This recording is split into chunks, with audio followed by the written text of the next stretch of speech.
Kerusuhan di ibu kota Belgia berkecamuk setelah kekalahan tim nasionalnya dari Maroko di Piala Dunia 2022 Qatar pada Minggu 27 November 2022.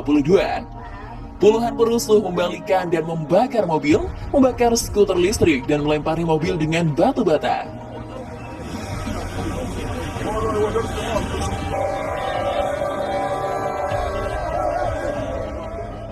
Polisi menutup sebagian pusat kota Brussels, mengerahkan meriam air dan menembakkan gas air mata untuk membubarkan massa. Juru bicara polisi Ilse van de Kire mengatakan beberapa supporter bersenjatakan tongkat dan seorang wartawan terluka di wajahnya oleh kembang api. Wali kota Brussels Philip Klaus mendesak warga menjauh dari pusat kota. Menurutnya pihak berwenang berusaha maksimal untuk menjaga ketertiban di jalan-jalan. Saya mengutuk keras insiden sore ini. Polisi sudah turun tangan dengan tegas. Oleh karena itu, saya menyarankan agar para supporter tidak datang ke pusat kota. Polisi melakukan semua yang mereka bisa untuk menjaga ketertiban umum. Cuit Klaus. Saya telah memerintahkan polisi untuk melakukan penangkapan terhadap pembuat onar. Dilansir pada Minggu 27 November 2022, sekitar 100 petugas polisi dikerahkan, tetapi tidak jelas berapa banyak orang yang ditangkap selama kerusuhan itu. Stasiun metro dan jalan-jalan ditutup untuk membatasi penyebaran aksi kekerasan. Suasana di Belgia sangat kontras dengan Maroko, di mana orang-orang tumpah ruah ke jalan-jalan Rabat untuk perayaan spontan. Para supporter dilaporkan menari, menyanyi, dan bahkan mengibarkan bendera Maroko, sementara para pengemudi membunyikan klakson saat melewati jalan. Kemenangan Maroko melawan Belgia dirayakan dengan antusias oleh para penggemar dengan akar imigran Maroko di banyak kota Belgia.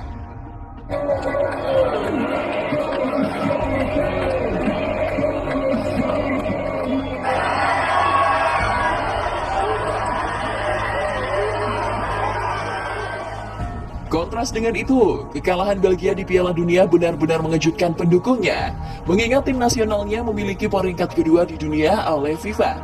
Kabar ini jelas mengejutkan, sebab selama ini benua biru adalah tempat di mana sportivitas dijunjung tinggi dalam urusan sepak bola. Kalaupun ada kerusuhan terkait sepak bola yang bersifat besar, itu pada masa-masa lalu. Tapi kali ini hal itu terjadi lagi. Tentu saja sangat mengherankan. Secara umum ada satu hal yang membuat para supporter marah. Apa itu? Secara apapun, Belgia yang sering mendapatkan sebutan gudangnya pesepak bola hebat dunia, penyumbang pemain hebat di liga-liga keren Eropa, harusnya menang atas Maroko dengan skor besar. Keberadaan Belgia di ranking kedua FIFA menjadi alasan utama, sehingga haram hukumnya Belgia kalah dari Maroko. Malam itu entah kekuatan apa yang ada pada Maroko. Status underdog justru membuat mereka bermain lepas. Hasilnya, dua gol yang tak pernah mereka bayangkan bersarang di gawang Courtois, sang penjaga gawang kelas dunia. Tendangan penjuru ajaiblah yang menjadi penyebabnya. Bencana menjadi semakin mengerikan saat injury time Maroko menggandakan kemenangan atas Belgia 2-0.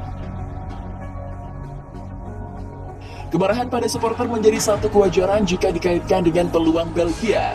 Kekalahan ini berarti mempersempit peluang mereka untuk laju ke babak 16 besar.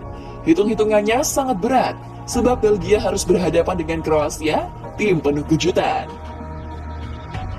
Nilai 4 yang dikemas oleh Kroasia di grup F masih rawan untuk tergelincir, sehingga dapat dipastikan mereka akan mati-matian menghadapi laga terakhir melawan Belgia. Namun, jika dicermati lebih dalam, kemarahan supporter tersebut terlalu berlebihan. Sebab bagaimanapun juga, peluang itu masih ada. Kedalaman skuad Belgia sangat menjanjikan untuk menghancurkan Kroasia. Motivasi untuk bangkit tentu saja sangat ada.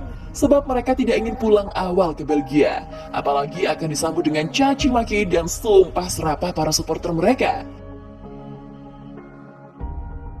Di sisi lain, Kapten Timnas Belgia Eden Hazard buka suara selepas pertandingan berakhir. Pemain Real Madrid ini juga mengaku sangat kecewa dengan hasil pahit yang mereka raih saat menghadapi Maroko. Kami sangat kecewa. Kami ingin lolos ke babak 16 besar hari ini, tetapi kami bertemu dengan Maroko yang luar biasa, yang pantas mendapatkan pujian. Ucap Hazard dilansir dari Tutto Mercato. Kami harus memulihkan mental, istirahat, dan memberikan segalanya di pertandingan berikutnya. Tetapi yang terpenting pahami apa yang tidak berhasil hari ini bahkan jika kami tidak memainkan pertandingan yang buruk, tuturnya. Eden Hazard mengakui jika Belgia sangat kesulitan menciptakan peluang gol setelah tertekan melihat keunggulan Maroko.